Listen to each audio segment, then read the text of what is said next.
کہ ہم نے یاسر شامی کو کتنی کالیں کی، کتنی منتیں کی، اور ہم نے بولا اس نے دیکھ بھی لی، سارا کچھ دیکھ لیا، ہماری کالیں بھی نہیں اٹھائی۔ آپ کو کیوں لگتا ہے یہ ویڈیو یاسر شامی نے ہی وائرل کی ہے؟ اس نے دکھائی ہے، اسی نے کی ہے۔ انہوں نے جو ڈیٹے بتائے، انہوں نے جو باتیں بتائی، جو میاں بیوی کی باتیں ہوتی ہیں، اور دانیہ کے ساتھ بھی وہی کرتا تھا کہ یہ غلط باتیں ہیں، یہ میں فون پہ نہیں بتا سکتی۔ عامر بیٹے نے مجھے کہا تھا کہ یہ میں خود نپٹوں گا۔ امی مجھے آپ کو میرے سر کی قسم، اگر آپ نے دنیا میں میڈیا میں یہ الفاظ اٹھایا یا میڈیا میں انٹرویو دیا تو میرا مرا ہوا منہ دیکھیں گی۔ وہ یہ بول رہے تھے رات کا کہ میرے ساتھ یہاں بہت بڑا مسئلہ ہونے والا ہے اور میں اسلام آباد جانا چاہتا ہوں، اسے مارا گیا۔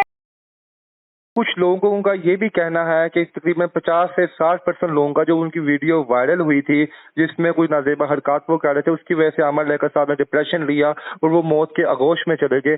وہ ویڈیو کیا دانیہ کے اینڈ سے، دانیہ کے موبائل سے ویڈیو وہ وائرل ہوئی ہے کیونکہ کسی اور کے موبائل سے وائرل ہوئی ہے؟ وہ دیکھیں وہ ویڈیو، بیٹا میں آپ کو بتا رہی ہوں، آپ میرے بیٹے ہو، سچ کی آواز اٹھا رہے ہو۔ یہ ویڈیو طوبہ نے اور بشرا نے، ایک بندہ کراچی سے میڈیا کا بھیجا اور ایک یاسر شامی کو بھیجا۔ جی جی، ان کے پاس ہی ویڈیو تھی اور بہت ساری ویڈیو تھی، اور عورتوں کے ساتھ بھی ان کی ویڈیو تھی عامر کی۔ ڈیٹا جو یاسر شامی نے آپ سے لیا ہے اور جو کراچی کے جو ایک صحافی آئے تھے انہوں نے ڈیٹا لیا ہے، یہ ڈیٹا دانیہ شاہ نے خود دیا تھا انہیں؟ ڈیٹا نہیں لیا، ہم سے کوئی ڈیٹا نہیں لیا، ان کے پاس تھا، انہوں نے ہمیں دکھایا۔ انہوں نے دکھایا کہ اور عامر بیٹے کی اتنی غلیظ اور اتنی بری بری باتیں کی، اتنی کس نے دکھایا؟ کون سے صحافی نے دکھایا تھا آپ کو؟ یاسر شامی نے۔ یاسر شامی نے اپنے موبائل سے خود دکھایا آپ کو عامر لیاقت کی نازیبہ تصویریں؟ بالکل خود اس نے دکھائی، اور اس نے کہا کہ طوبہ کی میں نے جان چھڑائی ہے، یہ بہت ہی گندا بندہ ہے، فلان ہے، ٹیر ہے، آپ نے اپنی بچی کو بالکل نہیں دینا، اور یہ قسمیں، یہ وہ، ان کے بہت ہی غلیظ باتیں اس نے کی۔ اور اس کے یاسر شامی نے۔ جی جی بالکل۔ تو ہم جو ہے نا پھر خاموش ہو گئے، ہماری پھر تیسرے دن عامر بیٹے سے صلح ہو گئی، اور میں نے یہ سارا کچھ عامر بیٹے کو بتا دیا تھا۔ یعنی کہ آپ اور دانیہ یہ قرآن پاک پہ حلف لے سکتی ہیں کہ آپ کے پاس یہ ویڈیو نہیں تھی، یہ ویڈیو آپ کو یاسر شامی نے دکھائی تھی اپنے موبائل میں سے، اور وہی اس کا جو ہے وہ، اور جو باقی صحافی جن کا آپ کراچی والے صحافی کا نام لے رہے ہیں، یہ وہی ذمہ دار ہے اس ویڈیو کو لیک کرنے میں؟ یہ پورا وہ بندہ جو کراچی والا ہے وہ گواہ ہے، اور یاسر شامی جو ہے یہ اس نے ہی ویڈیو لیک کروائی ہے، یہ دونوں ساتھ ملے ہوئے تھے، اور میں نے عامر بیٹے کو سارا بتا دیا تھا۔ اس نے کہا میری بیوی کو خطرہ ہے، ہم صلح کرتے ہیں، میں یاسر شامی سے نپٹ لوں گا بعد میں۔ کس نے کہا تھا؟ عامر لیاقت نے کہا تھا یہ بات؟ جی عامر بیٹے نے کہا تھا۔ اچھا، جب آپ نے، میں معذرت آپ کی بات کاٹ رہا ہوں، جب آپ نے یاسر شامی کے موبائل میں عامر لیاقت صاحب کی نازیبہ ویڈیو اور نازیبہ تصاویر دیکھی تو آپ نے فوراً عامر لیاقت صاحب سے رابطہ کیا، ایسے ہی ہے؟ جی بالکل، ہم نے رابطہ کیا۔ عامر لیاقت صاحب نے آگے سے کیا رپلائی کیا آپ کو؟ اس نے پوری دنیا میں آگے کہا کہ میں نے اپنی بیوی کو معاف کر دیا، میں جو ہے نا ملک چھوڑ کے جا رہا ہوں۔ اس نے ایک اپنے طریقے سے نا لوگوں کو اپنا، وہ سمجھدار بندے تھے، وہ اب یہ تو نہیں کہہ سکتے تھے کہ یہ مسئلہ ہو گیا، یہ انہوں نے اپنے طریقے سے بولا کہ میں نے دانیہ کو معاف کیا، دانیہ گھر آ جائے، اور وہ بار بار ہماری تیسرے چوتھے دن صلح ہو گئی تھی۔ تو ایک طریقے سے ہی وہ جو ہے نا عامر بیٹا بلا رہے تھے دانیہ کو کہ وہ گھر آ جائے گی، پھر میں اس سے بعد میں نپٹوں گا۔ اور ہمارے پاس یہ بھی پروف ہے کہ ہم نے یاسر شامی کو کتنی کالیں کی، کتنی منتیں کی، اور ہم نے بولا اس نے دیکھ بھی لی، سارا کچھ دیکھ لیا، ہماری کالیں بھی نہیں اٹھائی۔ ہم نے بولا کہ ایسا آپ نے نہیں کرنا، آپ نے ہمیں دکھایا ہے تو دنیا میں مت دکھانا خدا کے لیے۔ اور اس نے ہمیں کہا کہ میری ایک ماں ہے، میری 2 بہنیں ہیں، اللہ کرے وہ مر جائیں، اور اگر میں یہ ویڈیو جو آپ کو دکھا رہا ہوں دنیا میں نے دی۔ اچھا جی، یہ یاسر صاحب نے آپ سے یہ بات کہی کہ اگر میں نے یہ ویڈیو لیک کی تو میں اللہ کی بارگاہ میں بھی دیندار ہوں گا، ایسے ہی ہے؟ بالکل، میری ماں ہے، میری 2 بہنیں ہیں، اللہ کرے وہ مر جائیں گی۔ تو آپ کو کیوں لگتا ہے یہ ویڈیو یاسر شامی نے ہی وائرل کی ہے؟ اس نے دکھائی ہے، اسی نے کی ہے۔ تو آپ نے اس سے پوچھا نہیں یاسر تمہارے پاس یہ ڈیٹا کہاں سے آیا، کس نے تمہیں بھیجا؟ کیونکہ عامر صاحب ایک اسٹرانگ پرسنالٹی تھے ملک کے، ان کی چیز ایکسپوز ہونے کا مطلب کیا ہے؟ کوئی آپ اپنا بندہ ہی ان کی چیزیں لیک آؤٹ کر رہا ہے۔ دیکھیں انہوں نے جو ڈیٹے بتائے، انہوں نے جو باتیں بتائی، جو میاں بیوی کی باتیں ہوتی ہیں، اس نے طوبہ اور بشرا کی وہی باتیں بتائی جو عامر اپنی بیویوں سے کرتا تھا، اور دانیہ کے ساتھ بھی وہی کرتا تھا کہ یہ غلط باتیں ہیں، یہ میں فون پہ نہیں بتا سکتی۔ بالکل بالکل، یعنی کہ کوئی ایسا بندہ تھا جس نے یاسر شامی کو پورے گھر کی ہسٹری بتائی تھی کہ میرا عامر صاحب کے ساتھ کیا ریلیشن ہے، عامر صاحب کس قسم کے بندے ہیں، آپ نے کیسے ان کو پسند کرنا ہے، ایسے ہی ہے؟ بالکل بالکل، یہ بہت بڑی سازش ہے، یہ سازش کی گئی، اور جب سے ہی عامر نے ہماری بیٹی سے شادی کی تبھی سے سبھی لوگ ایک گینگ بنا کے دونوں بیویاں پیچھے ہی پڑ گئی کہ اس کا گھر کیسے بچ گیا، اس کو توڑنا ہے، اور جب عامر کو پیسے مل گئے پھر تمام زیادہ دشمن بن گئے۔ اچھا، جب آپ کو پتا ہے کہ آپ کی یہ عامر لیاقت صاحب کی جو ویڈیو وائرل ہوئی ہے اس کے بعد ہی لوگوں نے دانیہ شاہ کو برا بھلا کہنا شروع کر دیا ہے، تو اس وقت آپ نے میڈیا کے سامنے آ کر یہ بیان کیوں نہیں دیا کہ آپ اس میں انوالو نہیں ہے، اس میں یاسر شامی انوالو ہے، اس میں کراچی کا ایک صحافی انوالو ہے، اور نہ ہی آپ نے ان دونوں کے خلاف کوئی FIR کروائی ہے؟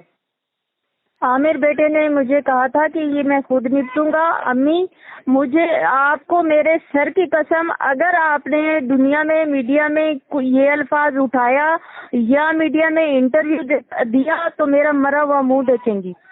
تو جب اس نے شادی کی تھی تبھی اس نے ہمیں روکا تھا کہ آپ لوگ کسی کو نہیں بتائیں گے، میں خود ہی اپنی شادی جو ہے نا دنیا میں خود ہی اپنا اوپن کروں گا، تو ہم نے ویسے ہی کیا۔ جب اس نے نکاح کیا، شادی کی، اس نے خود ہی کراچی میں آ کے اناؤنسمنٹ کی ہماری طرف سے، ہم نے کسی کو نہیں بتایا۔ ایک چیز یہاں پہ میں ایڈ کرنا چاہوں گا ماجی، دانیہ شاہ نے اس انٹرویو میں کچھ بڑی باتیں کہی تھی کہ عامر صاحب مجھ پہ تشدد کرتے تھے، مجھے نماز نہیں پڑھنے دیتے تھے، میرے ساتھ ایسا انہوں نے جسمانی تعلقات اس قسم کا رکھا۔ کیا وہ بھی انہوں نے یاسر شامی کے کہنے پہ باتیں کہی تھی یا وہ انہوں نے ویسے ہی کہی تھی ہمیں؟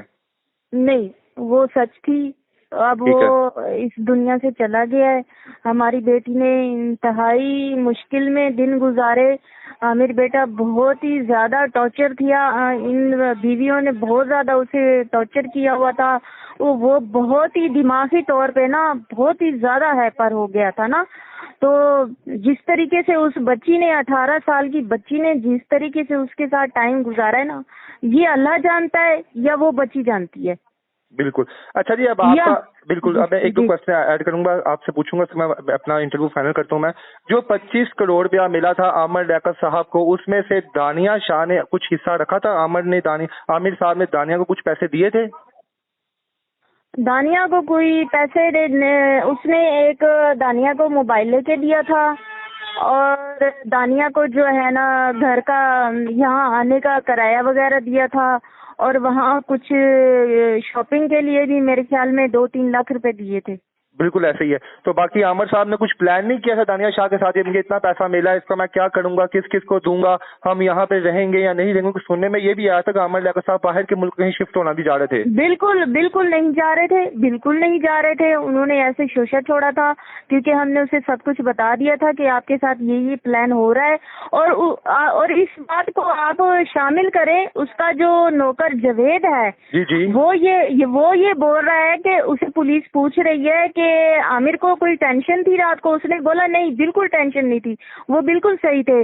وہ یہ بول رہے تھے رات کا کہ میرے ساتھ یہاں بہت بڑا مسئلہ ہونے والا ہے اور میں اسلام آباد جانا چاہتا ہوں، میرے ساتھ یہاں بہت بڑا مسئلہ ہونے والا ہے، میں اسلام آباد جا رہا ہوں، اور وہ 2 دن سے یہ رٹ لگا رہا ہے عامر۔ یہ انٹرویو آپ جا کے سنیں اور دیکھیں، یہی بات وہ کر رہا ہے۔ چلے تو عامر جی بات کریں آپ۔ بالکل 100% عامر کے بیٹے کے ساتھ دھوکا ہوا ہے، اور اللہ تعالیٰ نے جو ہے نا ہمیں اس کی بیوی کو اس کی ورثہ بنا کے رکھا ہے، یہ سب اللہ کے راز ہیں۔ اگر خلا ہو جاتی تو یہ ساری زندگی عامر لیاقت کو ناانصاف ملتا، اور یہ جو ہے نا ایسے کئی لوگ مر جاتے۔ تو اب آپ کیا چاہتی ہیں؟ آپ عامر لیاقت صاحب کی روح کو انصاف دلانا چاہتی ہیں کہ جو ان کے ساتھ زیادتی ہوئی ہے وہ لوگوں کو نظر آئے کہ کیسے ان کی موت ہوئی ہے، یا آپ بھی تمام جو قدم اٹھا رہی ہیں صرف اور صرف محض پیسے اور دولت کے لیے اٹھا رہی ہیں؟ دیکھیں بیٹا، اگر پیسے اور دولت کی بات ہوتی تو ہم عامر سے بہت کچھ، ہم اپنی بیٹی کو جدا ہی نہ کرتے، ہم اسے بولتے کہ جو وہ نشے کروا رہا ہے، جو مرضی کروا رہا ہے تم کرتی رہو، پیسے تو آتے ہیں نا۔ بالکل. اور ایسی لڑکیاں، بہت سی ایسی لڑکیاں کرتی ہیں اور پیسے کے لیے بہت کچھ کرتی ہیں، لیکن ہماری بچی ایسی نہیں تھی، نہ ہمارا ایسی روٹین ہے. ہم نے اسی لیے بولا کہ ہماری بچی نشہ نہیں کرے گی. ہمیں لالچ ہوتی تو ہم بہت کچھ اسے کرواتے، کہتے ہیں کہ کرتی رہو، پیسہ تو آ رہا ہے. بالکل ایسے ہی تو ہے. اب ہم لوگ جو بیٹا ہم انصاف کے لیے، عامر بیٹے کو انصاف نہیں ملا، اسے بے دردی سے مارا گیا ہے. بالکل. اور آپ کو یقین ہے کہ پوسٹ مارٹم رپورٹ میں ان کی طبی موت سامنے آ جائے گی کہ ان کو مارا گیا ہے یا واقعی طبی موت ہوئی ہے؟ ایسے ہی ہے. بالکل نہیں، بالکل اسے مارا گیا ہے. اس کی ہڈیاں جو رپورٹ آئی ہے وہ سچ ہے. عامر بیٹے کے اوپر جو ریڈ کلر کے نشان بتائے گئے ہیں اور سرخ رنگ کے نشان، وہ بھی ان کی باڈی پہ موجود ہیں. ہمارے پاس تصویریں ہیں پڑی، اور انشاءاللہ یہ سچ نکلے گا. یہ انکوائری کی جائے گی جب، انشاءاللہ اس کا قتل ہی نکلے گا اللہ کے حکم سے. بالکل جی. جیسے دیکھتا ہوں ہم تو یہ چاہتے ہیں کہ عامر صاحب کی روح کو انصاف ملے، کیونکہ وہ بہت ہی اچھے انسان تھے. جو بھی غلطیاں کوتاہیاں ہر انسان سے ہوتی ہیں، اللہ پاک ان کی بخشش فرمائے. بالکل. چلے جی، آج کا ہمارا یہ موقف تھا کہ آپ کا جاننا کہ آپ کراچی میں کس سلسلے میں گئی ہیں. آپ نے بتا دیا کہ آپ وہاں پہ ایک درخواست رپورٹ کروانے کے لیے گئی جس میں عامر لیاقت صاحب کا جو ہے پوسٹ مارٹم کروایا جائے، اور آپ نے یہ بھی بتا دیا آج کہ بالآخر کہ ان کی ویڈیو کس نے وائرل کی تھی اور کس کے پاس وہ ڈیٹا موجود تھا. ٹھیک ہے، انشاءاللہ فردر کوئی پروگرس ہوگی تو ہم آپ سے ضرور کال کریں گے اور انشاءاللہ پوچھیں گے آپ سے کہ یہ کیس کہاں تک پہنچا ہے. بہت شکریہ مادی آپ.